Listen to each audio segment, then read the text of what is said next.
It's time for Where You Live with Gene and Tony, the show that's all about owning, buying, selling, renting, and association management. If it involves a home, we'll talk about it. Here's your chance to get your homeowner questions answered. From the Concierge Landscape Studios, here's Gene and Tony. Needed the shelter of someone's arms, and there you were. Needed someone to understand my ups and downs, and there you were. Good morning. Welcome once again to Where You Live with Gene and Tony. I'm Gene Sullivan. And I'm Tony Crockett. And today on Where You Live, we're going to talk about an article where the HOA wants kids banned from playing outside. Those evil HOAs. Can they do that? We'll talk about that. Another association out in Arizona said to the owners who lost their dog, you can't post flyers letting others know that your dog is lost in the HOA and tore them down. And where you want to ask the question today, just what were they thinking anyway? You know, over the last few weeks, we've talked quite a bit about a number of different laws that people have proposed and would like to see take place. We've talked about laws that people want to propose around the country because they think that HOAs are this bad organization that is uncontrolled. And we're going to take a look at some of the laws that go on in cities and states around this fine country and ask, what were they thinking anyway? You think HOAs just have crazy laws? You ain't seen nothing yet. Yeah. Well, let's get started with property management in the news. And this morning, our first news piece, HOA wants kids banned from playing outside. And this is taking place in Edgewater, Florida. Association to vote on proposal April 27th. It says the revamped rules and regulations are being considered by the Homeowners Association at the Persimmon Place subdivision on North Ridgewood Avenue in Edgewater. The neighborhood consists of 48 townhomes, basically just surrounded by a parking lot and little room for children to play. I think it's ridiculous. I think the kids should be allowed to play, one resident was quoted as saying. I think people forget what it was like to be a kid and want to go out and what it means to go outside and play, said another resident, Shauna Maggie, who is fighting the proposal.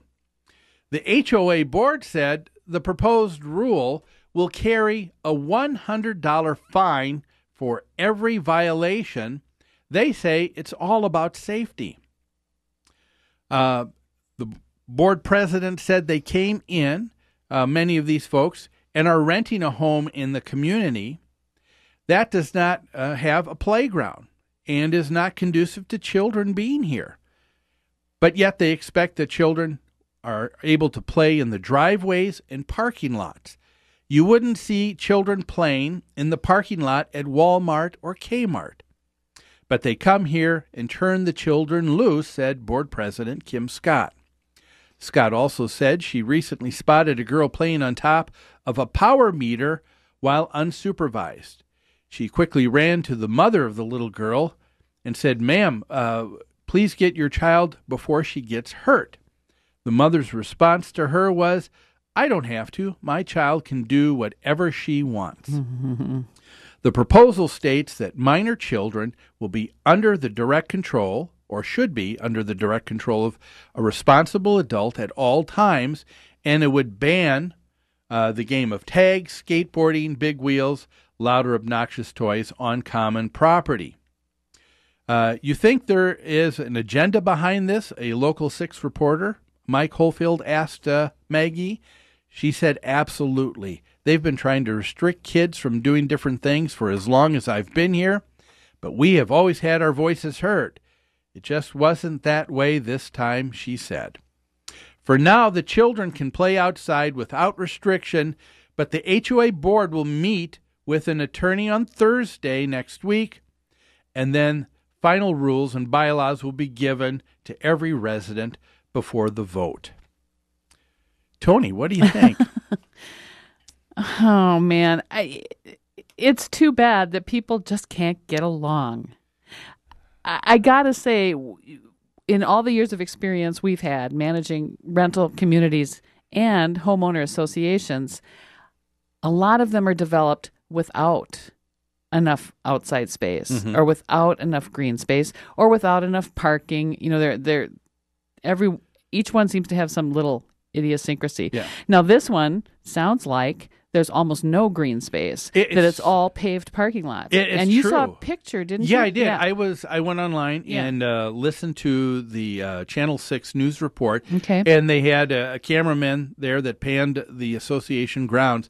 You're basically talking about 4 buildings surrounding a parking lot, and that's it. There might be maybe 10 feet of grass that just trims around the back behind all of the buildings, but there's no area for the kids to play at all. And it's obviously a safety issue. It's absolutely a safety issue. People driving through parking lots, for one thing, you see people zooming through parking lots at 25, 30 miles an hour. They're not watching for children, and someone's going to get hurt. You know what would have been interesting is if this reporter, asked, do you think reporter said, do you think there's some agenda behind this?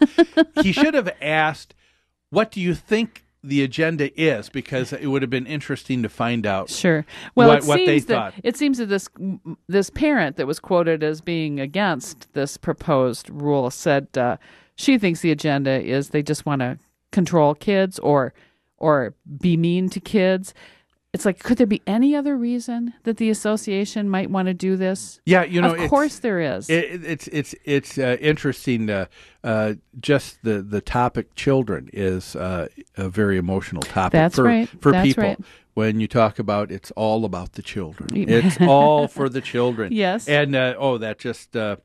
Well, it really ratchets up the emotion factor. Tugs at the heartstrings, yes, and you say, now here the kids aren't going to be able to play. You get this picture being created of a mean board that's unrealistic and doesn't even understand the needs of a family. It's absolutely true that these families chose to live here. They made a choice to live here. They saw that there was no area for kids to play. Unsupervised children outside are a huge problem in multifamily communities. Yeah, it's close space. And even when they have a lot of room to play, if they're not supervised, they might get in trouble. They might get hurt. They might cause problems for your neighbors. Now, you rent out a lot of homes with our rental division, and that's if people have children or they have pets, some of the things that they're looking for are, is there a yard to play? Is it fenced in? I mean, those are on the top of the list, aren't they? Well, when folks have those needs, it is, but it's always controlled by the finances, and the location. Where do you want to live? How much you can afford? What's interesting is, fair housing laws say it is not legal to discriminate against families with children. So a property cannot, or a homeowners association cannot, in this situation. They don't have great spaces for children.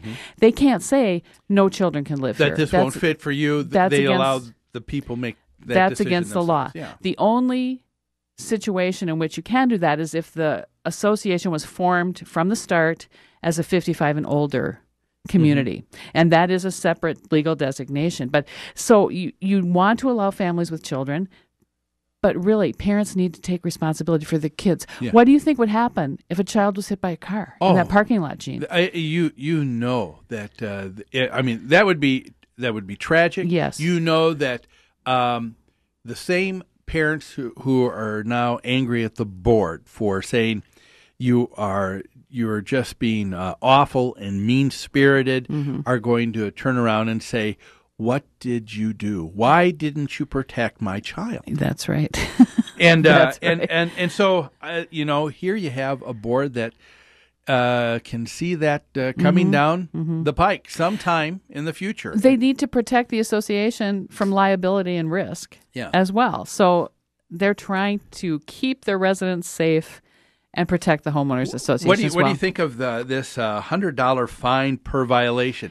That Yeah. seems a little steep to me. Yeah, it is. It is. That sounds like a frustrated board. Yeah. That's really trying to emphasize and kind of bring down the hammer on the situation. Yes, and I understand the reason why a lot of boards will put a high price on it because they're Right. saying this is what we value. Right. And they really want to try to detour that.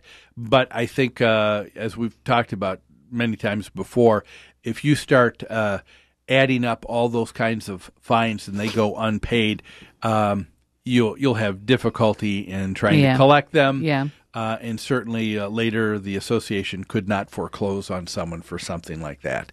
Not in Minnesota, anyway. The other thing, though, that is being missed here, I think, is the fact that this board ought to be commended for what they've done. Because it says here, the children can play outside without restriction, but the HOA board will meet with the attorney and then give the final rules and bylaws to every resident before the vote. So here we're talking about this isn't someone that this isn't a board that is heavy-handed Or operating in secrecy. Exactly. I mean, they are to be commended. This is exactly what should happen. That's right. If they're concerned about an issue, they've turned to their professional counselors, Their gone to an attorney, their for- management, whomever. for legal counsel. That's a great idea. Giving a copy of the rules to all residents beforehand, great idea. Yep. And then asking them to vote, and they're saying, guess what? We think this is an important issue. What do you think? What do you think? And they're going to allow the majority to decide this. If that happens, I think this association will have taken the right steps to put forward good rules for their HOA. That's right.